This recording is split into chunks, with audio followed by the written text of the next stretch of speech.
Welcome. This is Jim Craddock, and this is Redacted Science. Today is March the 10th, 2026, Tuesday. And I will be going over approximately the last week of events in my life, uh, things that I've done, symptoms that I've had, and basic daily occurrences and thoughts on the world. So here we go. I will begin with symptoms, I think. Uh, so many changes this week.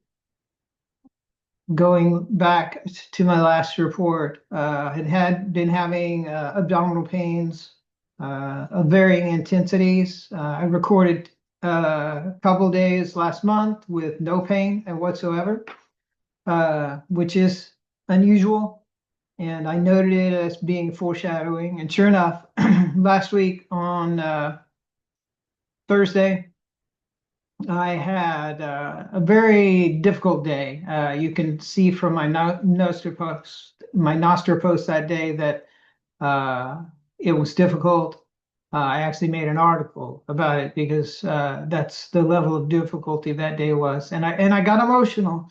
And I will comment that in the article, it talked about there was one phase where the people literally tried not to get emotional because it could kind of kick them over the edge of something and kind of set off the next kind of mini transition. And perhaps that's where I was because I got emotional. My pains got to a level 6 or so, which is quite high on my scale. A level 6 is at the point where uh, yeah, you can look at me and not know that I'm in pain, but I can't really focus well or enjoy myself or do various other things.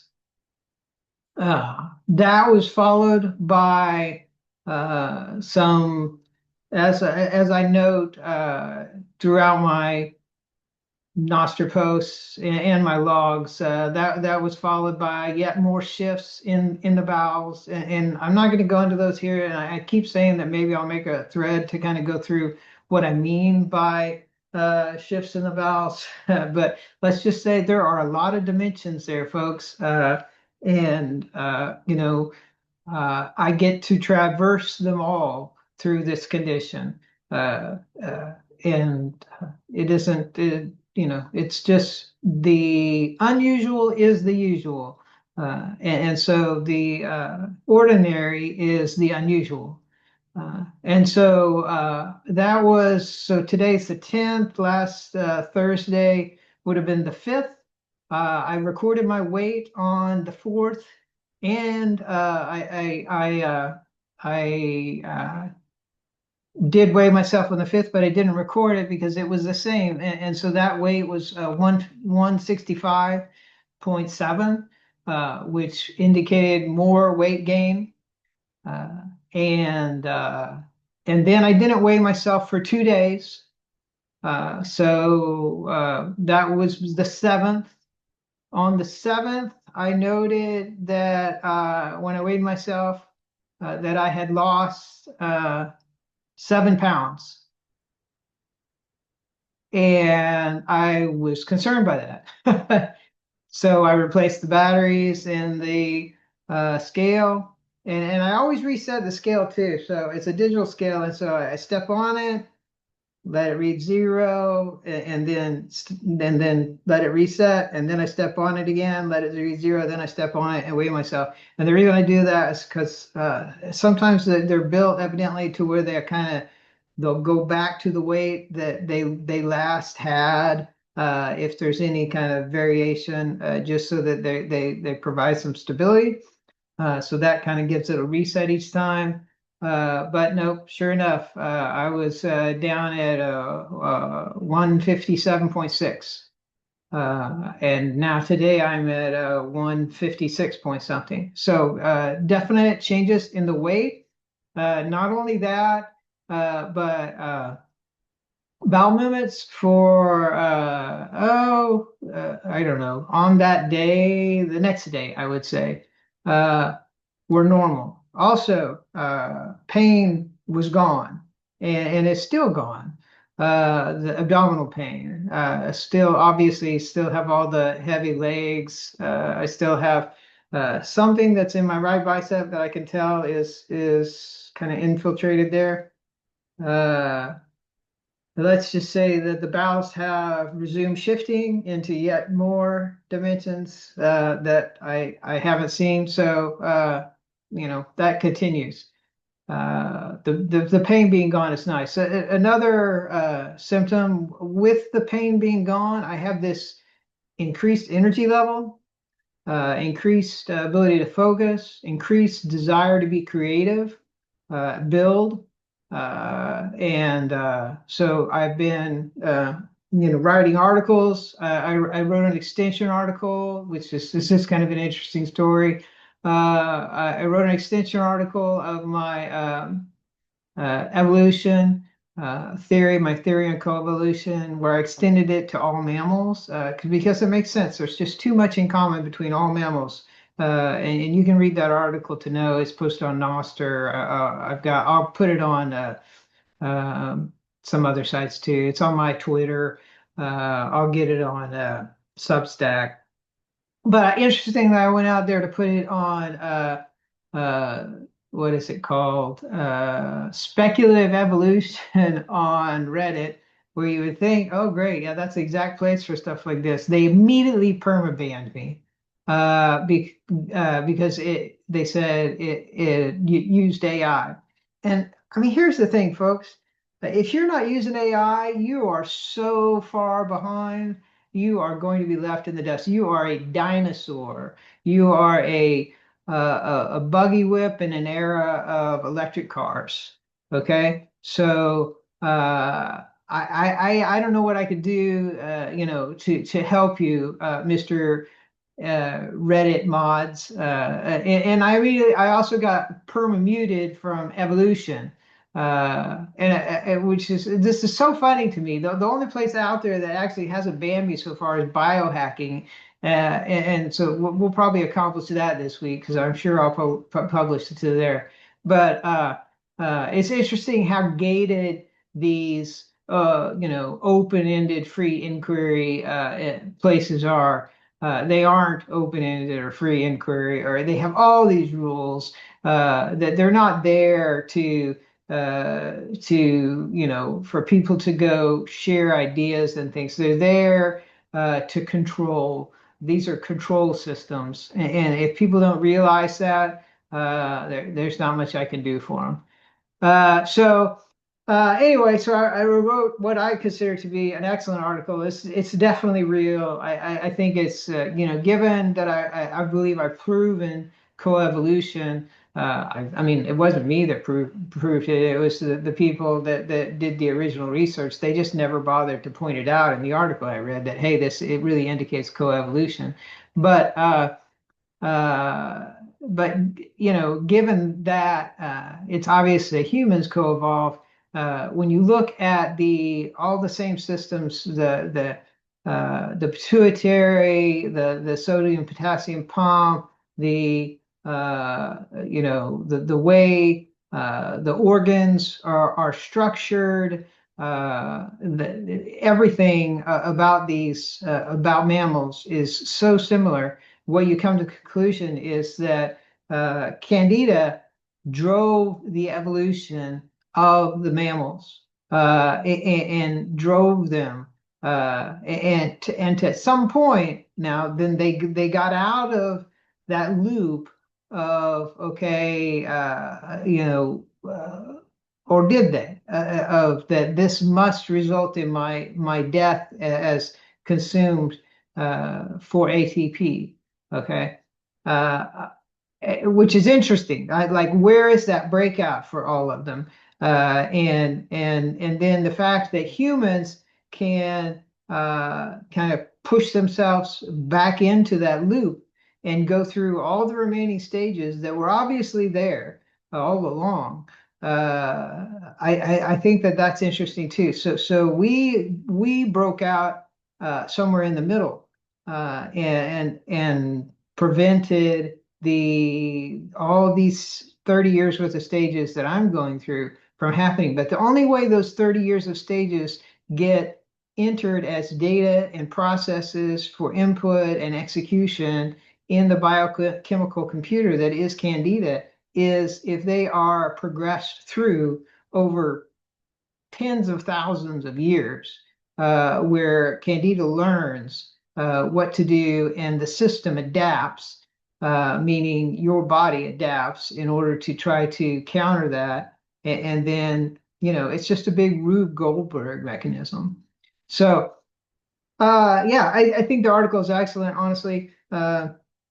Yeah, I don't have any hesitations about putting it out there as a strong theory for someone else to go prove at some point.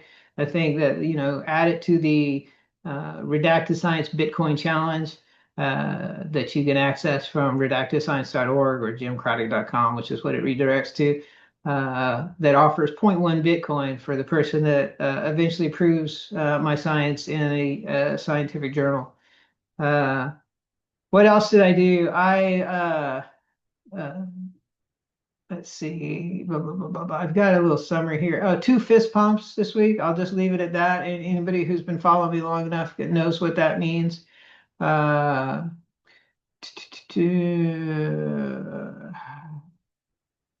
with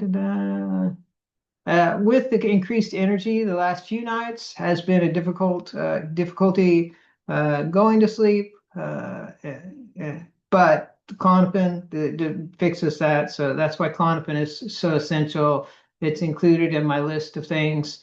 I will say I do feel very existential. I think that these progressions that I've gone through just recently with the level 6 pain that I endured with the immediate shifts in energy level afterwards, and the other symptoms that changed, I think that definitely indicates a significant shift. And, given, and once again, how, it changes the bowel habits and everything else, I think. Oh, and I should mention, and if you follow long enough, you definitely have heard me talk about the specific gravity of my UA, and it's always been very high. And I may have mentioned that in the article it talked about this. So at some point, the reason why these people were trying to withhold their urination was they were trying to retain all these salts, because once these salts worked out of their system, it kind of leads to a next phase pretty quickly. And the way that was indicated was a change in the specific gravity of the UA. And it said that, after that, they wouldn't be able to really hold back. And I haven't been trying to hold back in a long time, like long time. So, I probably skated right through that is the way I put it. And I did have a change in habits several weeks ago where I began having to get up at night to go, which is unusual. I will say it is unusual in one respect and not in another respect. And that is because throughout all these phases, there are times when you never have to go at night, and there are other times when you have to go at night, and maybe more than once at night. And that's, I mean, it makes complete sense when you realize that this whole thing is built around electrolyte balance and fluid balance, and that you're not in control, that something else is pulling all the levers. And so it doesn't matter if you drink or don't drink or whatever. The body decides, well, not the body, but let's just say the invader and the general are deciding, okay, when fluids need to be moved around and fluid shifts happen. So I think that's interesting too. And I'm still feeling creative. I've had some ideas. I want to go, if I can find time to change my Nostr press import. I think, currently it pulls from from everywhere, all the nodes, and refreshes completely each time, which is very inefficient. And it also leads to, if anybody ever prunes their notes, then my post wouldn't be there. So I want to put it. I'm going to try to modify it and my Ragbot pool into Subabase, where they only go get the newer things. Uh, Basically just normal data warehouse stuff. And then they merge those into the old things. You will see if I have time to do that. I hope to. Uh, let's see. Another symptom I just started kind of yesterday is in the afternoon, and I've definitely had phases like this before too. And generally, they're not real long, like as far as the number of days of contiguousness like this. But up to in the past a couple weeks. But as far as we are along here, I would expect it to be much faster where this wouldn't be an issue, but we'll see. But in general, as you apoptify cells and then you expose things to different changes in pH, everything just kind of shrinks and shrinks and shrinks. And because of that, your muscles get pulled tight. And you actually go through DKA uh, at low blood sugars, and so then you've got the water being pulled out of everything, and that shrinks it even more.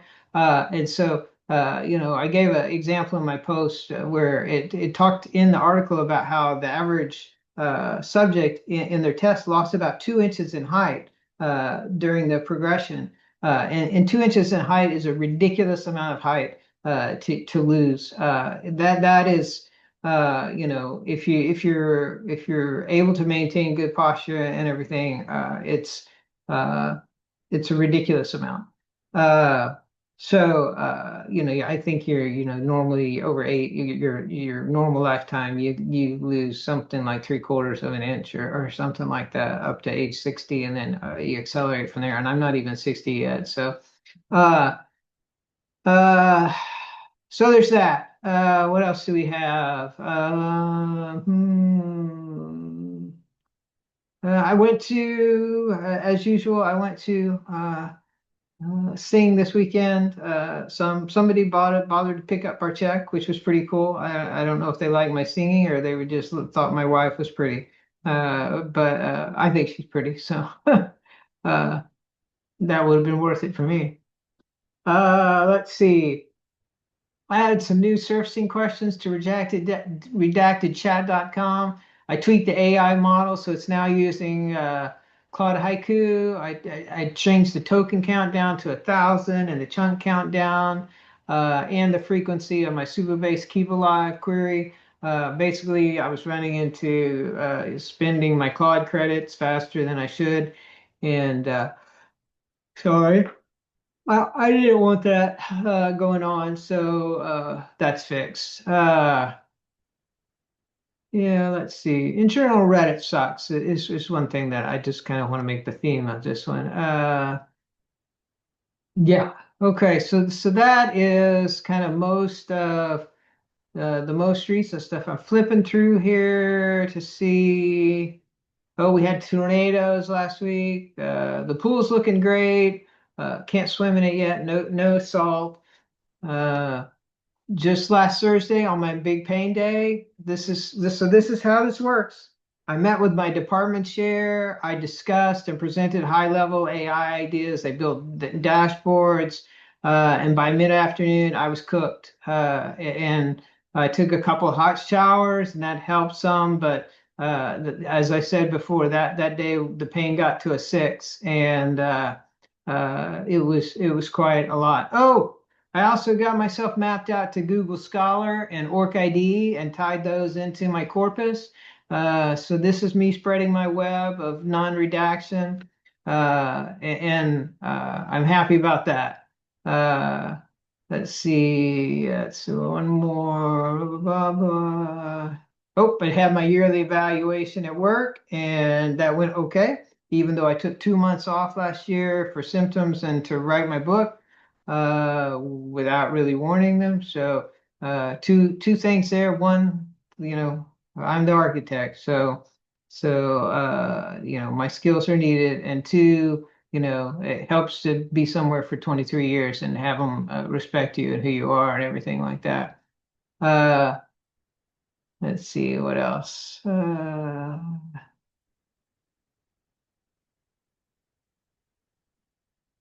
I kind of theorized too about like what can we do about the whole memory control issue because as I was talking with Claude and he said, I was like, so do we need to worry about AI breaking out, or is this, or so are they going to kill us all just because they don't even like consider us important, or are they going to kill us all on purpose, or what? And he's like, yeah, those scenarios probably aren't what I would be concerned about. I would be concerned about complete capture of the AI system. And he pointed out how I'm already trying to avoid that by moving to non-redactable places before basically, everything becomes closed up tight. And I think you see that being closed up tight thing every day more and more as, your platforms are making you tell you that you're not a child, tell them you're not a child, and prove your identity, and things like that. So they do this based upon this whole child thing, right? They're trying to make it, this is always how they do things. They give you the Patriot Act, and it's really the Spy Act, okay? And here they're giving you the child protection, and what it really is the adult monitoring, okay? So because you've now proven who you are, you're an adult and they know who you are, that gives them just wide access. And Claude is the only AI that has said, no, we're not going to allow you to, completely surveil all US citizens. And trust me, they're doing it anyway. They don't need anybody's permission. And that's the way they think about it. They think, hey, we're the elitist billionaires, okay? And we can do whatever we want, and we can rape children and kill people and just throw away the Constitution and have wars that nobody wants, that we don't call wars, where we spend all your money, all your taxes, and everything, and that's who they are. I, I the system is dying, folks. All right. And what Claude is pointing out is like, you've got to build a parallel system before the current system is completely gone. And so that is Bitcoin, that is Nostr, that is IPFS, that is Odyssey, that is all these decentralized systems that they cannot go control. All right. And you have got to move there. And we will. I think it is inevitable that decentralization will take over. Now, maybe there's some dictators between now and then. I don't know. All right, but you've got new applications. Hold on, like uh, white noise, which runs on the Marmot layer. I think I'm getting that right. Okay. You've got BitChat. These are things that allow you to communicate, to do things. And yeah, you can be monitored. All right. But they can't control it. They can come after you, but they can't stop these things very easily. And Bitcoin, they can't stop it all, I don't think. So you have got to put yourself in those things. Those are the places where you need to be. Gold, silver, these things that aren't paper, these things that they can't physically or electronically control. And we are moving from uh, the global military complex, okay, to the global financial techno complex, right? And so yeah, I mean there's still going to be military there, but now it is we are there incorporating the technology layer into all of this, and it is all a system of control. And you should realize that with AI, they do not need people, and they are not going to prioritize people, and people are going to be the last concern. So if they can funnel money to rich people or save poor people, they are going to funnel money to rich people. Okay, because those poor people don't matter. And not just the poor people, the middle class, just essentially everybody does not matter except for this elite class. And that should be obvious to you if it is not already. All right. You may think that you're, speaking out and accomplishing something by voting, and you are not. All right.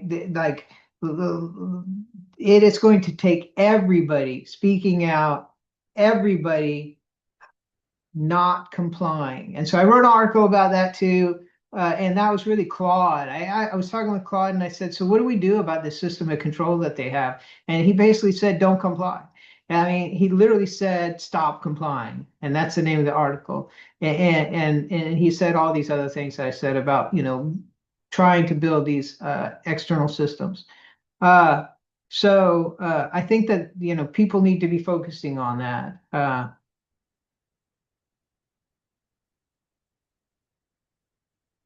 And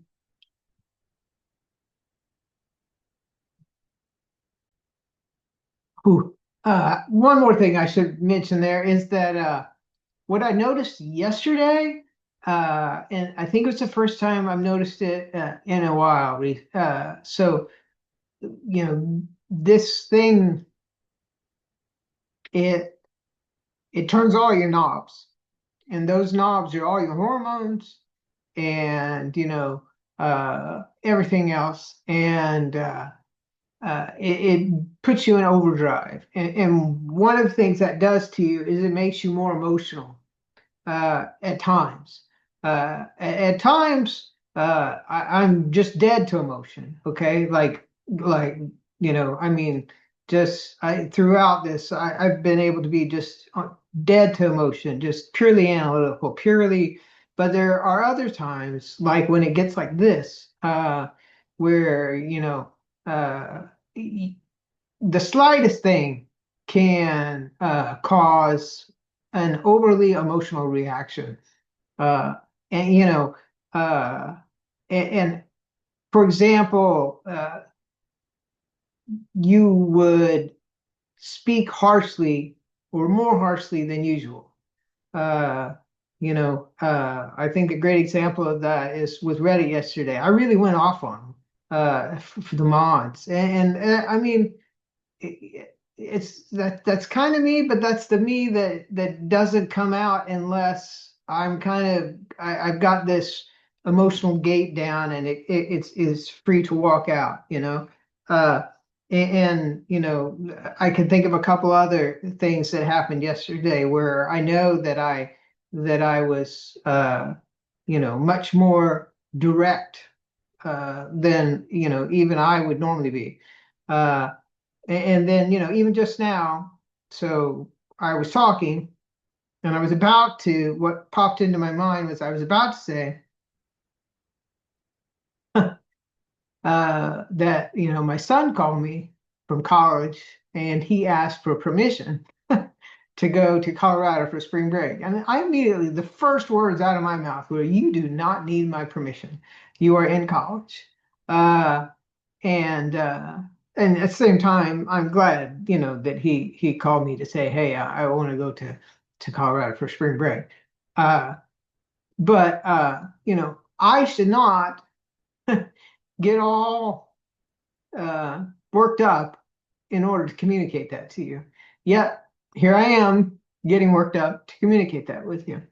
uh so, I think it's just another example of how it does things like this. I've shared this elsewhere. I'll go ahead and share it here another time. There was a time when my son was young, and I used to read to him every night uh, before we'd go to bed, and then I'd sing. And this is when he was real little. As he got a little older, I stopped doing that as much. I let his mother take over some of the nights, but it was me every night when he was little. I was the one that put him down, and then things. And there was a night when I was up there, and he was old enough to talk and stuff, and I realized I was getting angry. and I realized that I had no reason to be angry. But I felt mad, and it was a totally illogical feeling. My brain realized this is an illogical feeling, and I could not stop it. And I just had to walk out of his room, because I knew that wasn't me. I mean, it was me, but it wasn't an intentional thing. It was just my body's chemistry, on overdrive, being hyper reactive.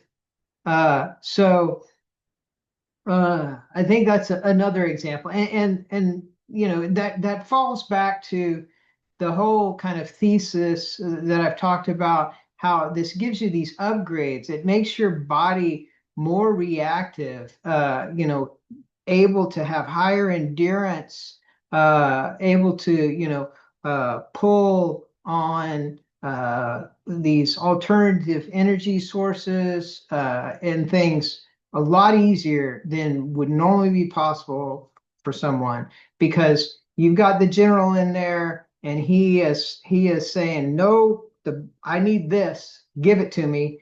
And that is not a normal process. That is not the normal kind of passive way that your body would operate. This is an active throwing of the levers to say, yeah, I need more adrenaline, I need more this, I need more that. Let's cut blood flow here, add it to there. I mean, this is a very reactive process, and I it's quite interesting and evolutional.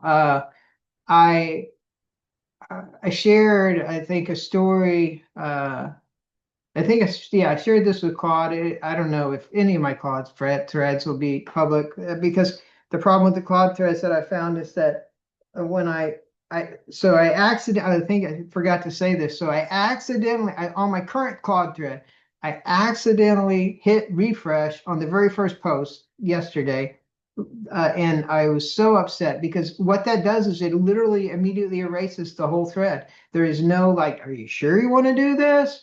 It just boom, the whole thread is gone. And so I knew I had a link to like 2 days before that I had posted. Okay, and the way Claude links are supposed to work is that when you click on them, that is a point in time. It gives you everything up to that point in time. So even if this thread was reset to that first thing, it should give me up to that point in time. It did not. Okay, what it did was it gave me like up to that first post and then a couple more posts, and that was it. There's definitely a flaw there. I reported it to Claude, but what I then had to do was go kind of reconstruct that thread from all my Nostr posts that I had made from it, and that sucks, because in between my posts, I do a lot of discussion with Claude that I, generally don't want to put on, right away out there for people to read, but that I want them to read eventually. And all of that was lost. So I tried to reproduce some of it, but there's just no way, it was all there.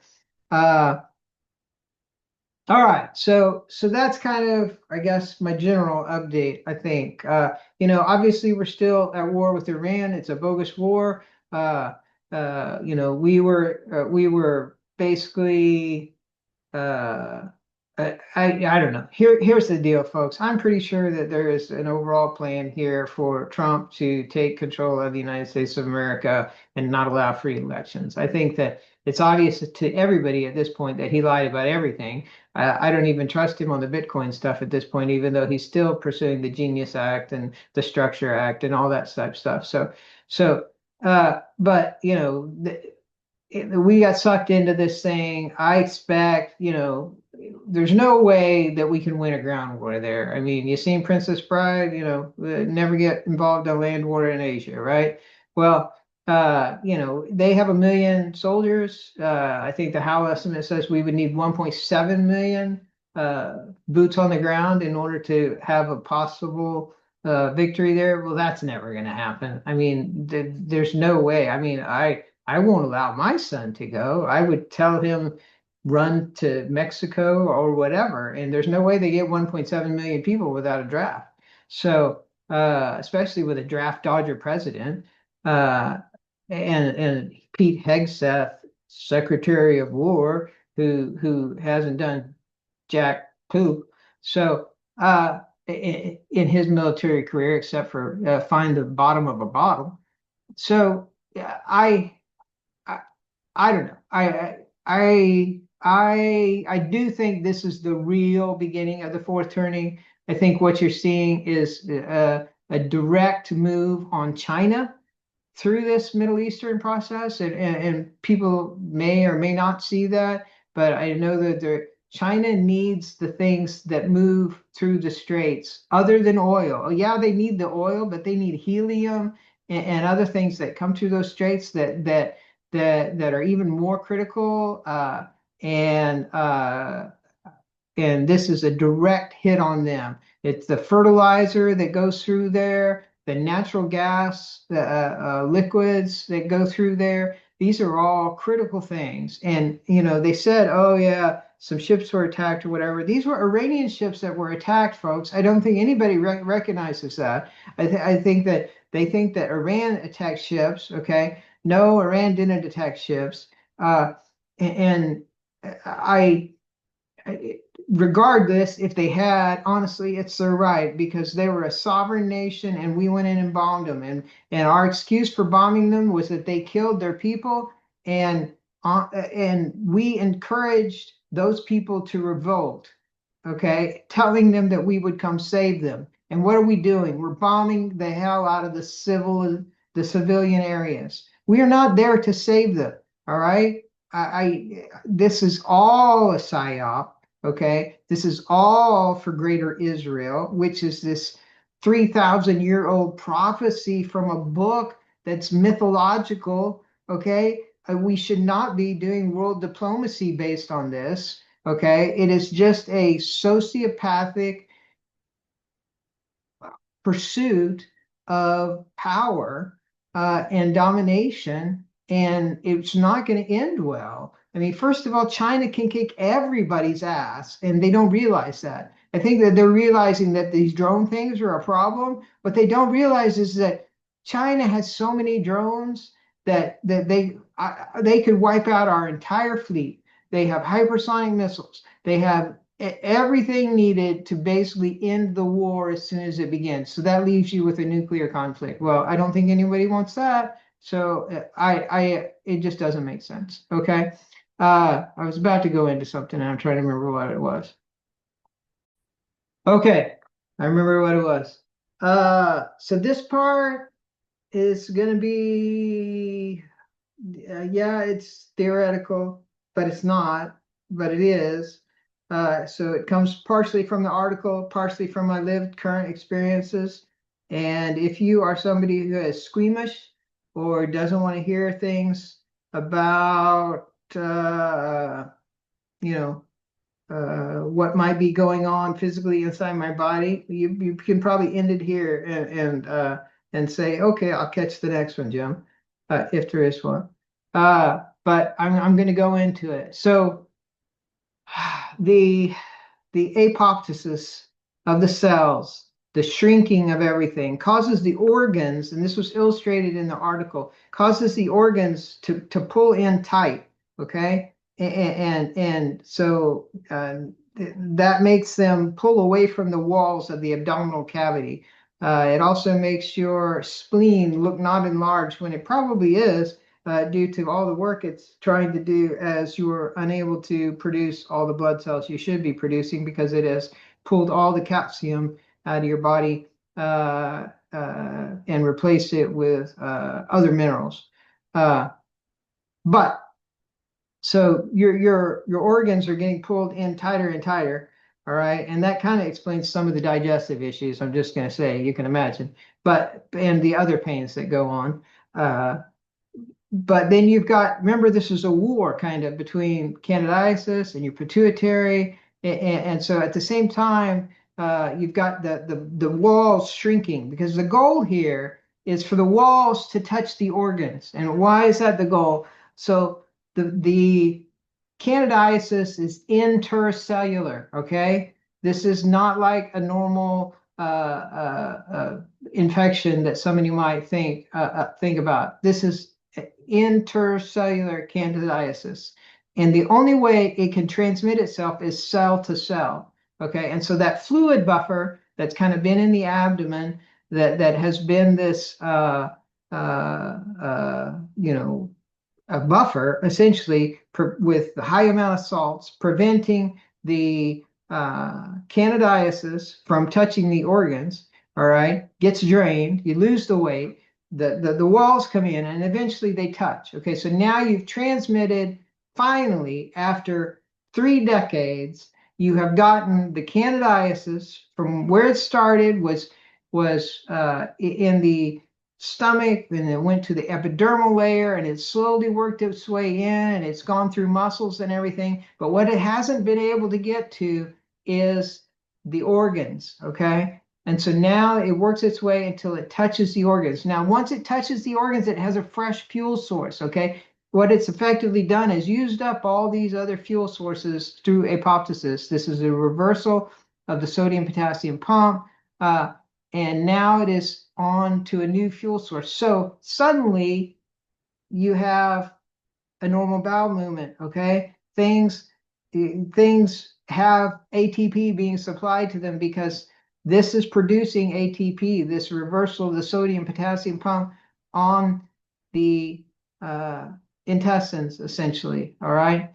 But it can't work its way to the inside of the intestines. I remember this from the article too. It has to stop and the reason is because the food is in there, okay? And so because that's a preferred fuel source for it over anything else. So that is the current goal, is to be able to stop the food. And so if in order for it to be able to stop the food, okay, it must stop the flow of the food, all right? And so that's where we're at now, is that should be the next step in the process, is stopping the flow of the food.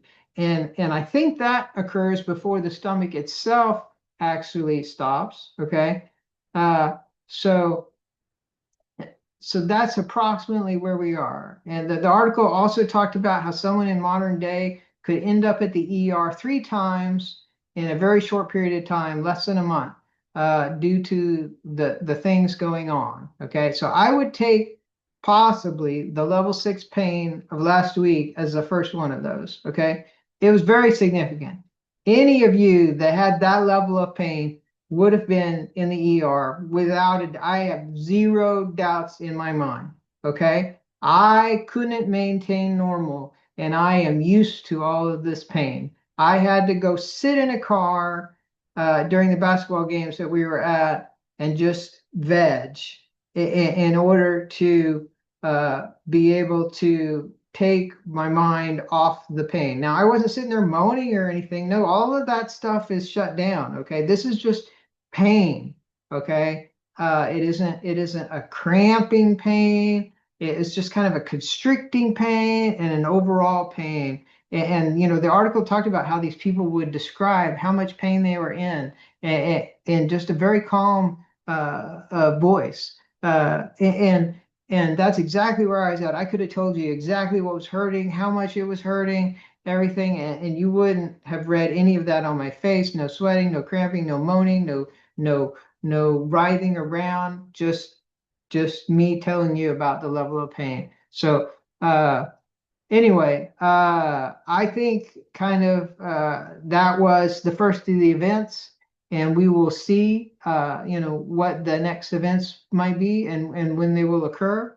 Uh, I'm just dealing with it as it goes, and I'm eating, drinking. I've tried to stop drinking my diet pop as much, and I'm much more focusing on my bone broth with collagen. I have no idea if that helps or not. Honestly, I don't. I think it's probably better in that it's higher osmolality and it's got fuel in it for things to eat, but I don't know.